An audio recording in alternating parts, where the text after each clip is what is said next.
Bonjour tout le monde, c'est moi, Madame Montas, votre professeur de français. Aujourd'hui, nous allons étudier un peu la grammaire.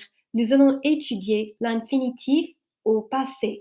On est à la page 116 dans le texte scolaire. Allons-y. Alors, regardez le modèle.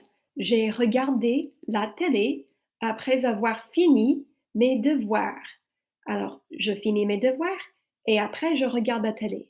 Je regarde la télé après avoir fini mes devoirs. Après avoir fini. Voici un autre exemple. Nous sommes allés au cinéma après être allés au restaurant. Alors, d'abord, nous sommes allés au restaurant et après, on est allé au cinéma. Nous sommes allés au cinéma après être allés au restaurant. Après être allés. Voici un autre exemple. Tu t'es couché sans avoir mangé.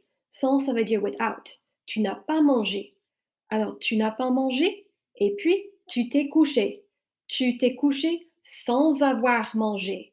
Sans avoir mangé. Elle est allée à l'école sans s'être brossé les dents. Sans, ça veut dire without. Elle ne s'est pas brossé les dents et puis elle est allée à l'école. Elle est allée à l'école sans s'être brossé les dents. Alors, comment former l'infinitif au passé? C'est super facile. Étape numéro 1, il faut choisir le verbe auxiliaire, avoir ou être. Et vous ne le conjuguez pas, il faut le laisser à l'infinitif. Étape numéro 2, il faut ajouter le participe passé.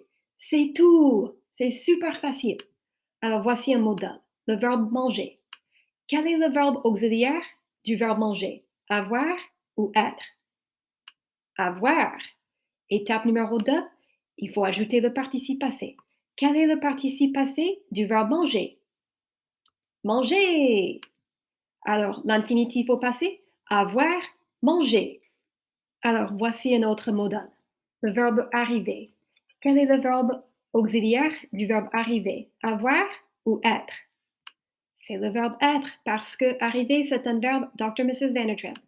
Et quel est le participe passé du verbe arriver? Arriver. Et n'oubliez pas de faire l'accord, ajouter un E ou ajouter un S. Alors, l'infinitif au passé, être, arriver. C'est tout.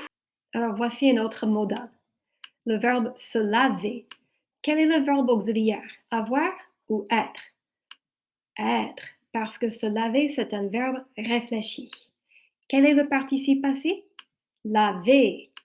Alors, l'infinitif au passé, s'être lavé. Et n'oubliez pas de changer le pronom réfléchi.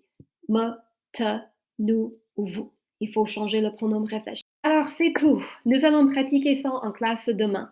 Merci beaucoup d'avoir participé aujourd'hui. Au revoir. À la prochaine. Ciao.